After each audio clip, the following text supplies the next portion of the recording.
बच्चों हमने चैप्टर पढ़ा बाइसिकल इन गुड रिपेयर। आज के वीडियो में करेंगे हम इसी चैप्टर के क्वेश्चन आंसर्स। तो चलो करते हैं शुरू। पहला सवाल, did the front wheel really wobble? क्या आगे का पहिया सच में डगमगा रहा था? What is your opinion and give reason for your answer.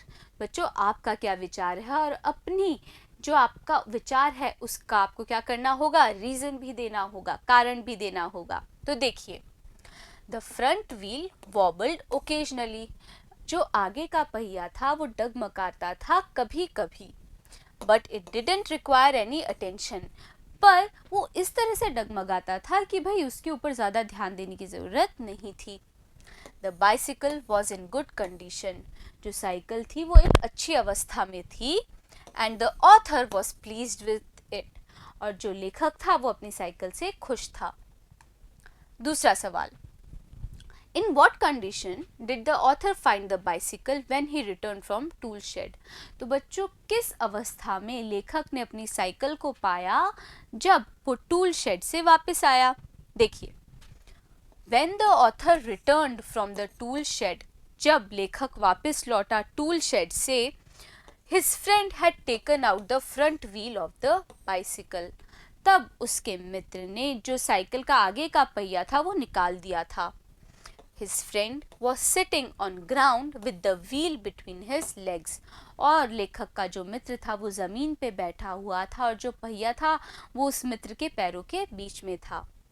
He was playing with the wheel while the other part of the bicycle was lying on the gravel path beside him. तो बच्चों जो मित्र था वो क्या कर रहा था, वो उस पहिए से खेल रहा था, जबकि जो उस साइकिल के बचा हुआ भाग था वो पीछे कंकड़ वाले मार्ग पर, पाथ पर पड़ा हुआ था उसके मित्र के पीछे। तीसरा, nothing is easier than taking off the gear case.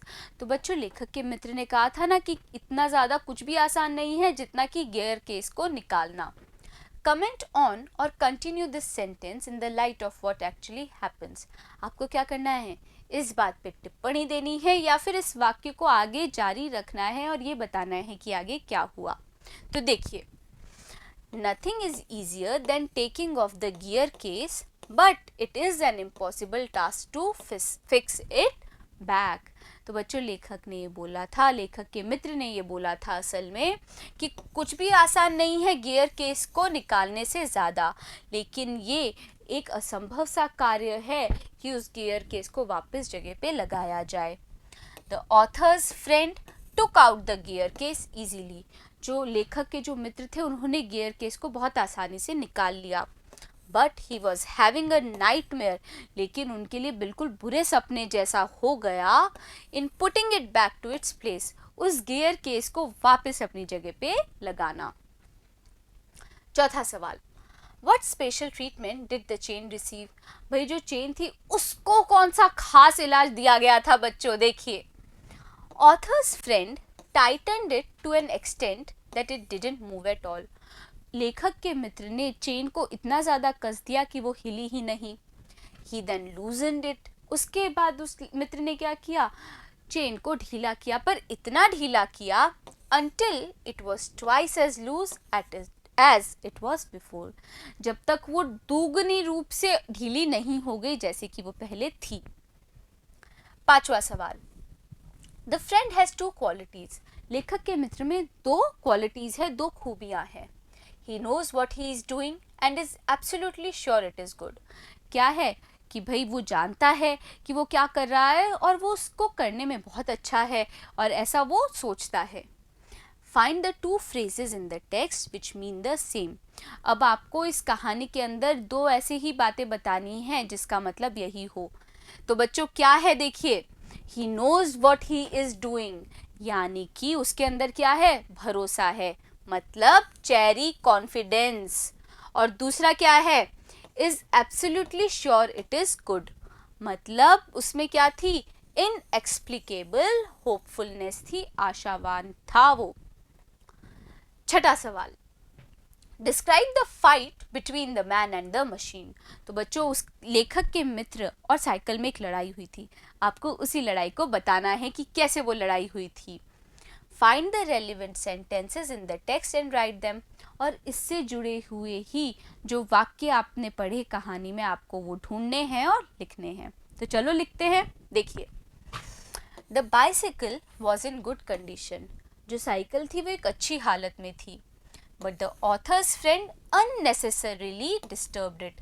पर ऑथर के मित्र ने क्या किया भाई, बिना मतलब ही अकारण ही साइकिल को क्या कर दिया, परेशान कर दिया।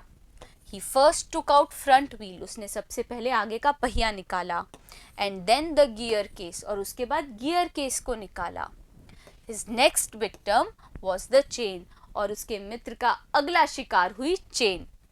He really had a tough time in fixing these parts back into their place.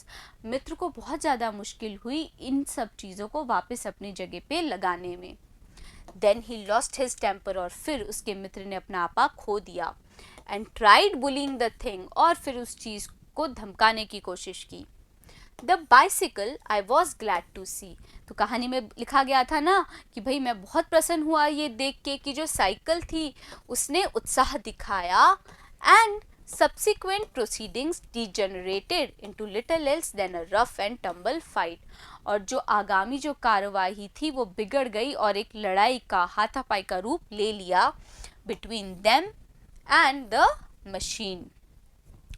One moment the bicycle would be on gravel path. एक क्षण पे या तो साइकिल उस कंकड़ वाले पाथ पे होती थी, and he on top of it, और जो मित्र होता था वो उसके ऊपर होता था साइकिल पे। The next, पर अगले ही क्षण the position would be reversed, जो स्थिति थी वो उलट जाती थी। He on the gravel path, जो मित्र था वो कंकर वाले मार्ग पे होता था और साइकिल उसके ऊपर। Now he would be standing flushed with victory. एक क्षण तो वो खड़ा होता था एकदम उत्साहित होकर अपनी विजय से। The bicycle firmly fixed between his legs, और जो साइकिल होती थी वो मजबूती से उसके पैरों के बीच में जमी होती थी। But his triumph would be short-lived. लेकिन उसकी ये जो विजय थी उसकी बहुत अल्पायु थी। By a sudden quick movement, अचानक से एक हरकत से, it would free itself and turning upon him. जो साइकिल थी वो खुद को मुक्त करा लेती थी और उसके ऊपर आ जाती थी। Hit him sharply over the head, और फिर साइकिल ने अपने हैंडल से जोर से मेरे मित्र के सर पे मारा with one of its handles, अपने एक हैंडल से। तो बच्चों, अच्छी थी ना ये कहानी? आपने कहानी को अच्छे से पढ़ा, इसी कारण से आपको क्वेश्चन आंसर्स भी आसानी से समझ आ गए होंगे। अब मिलेंगे अगले वीडियो में और करेंगे एक नए चैप्टर की शुरुआत। बने रहिएगा मेरे साथ, मिलते हैं अगले वीडियो में।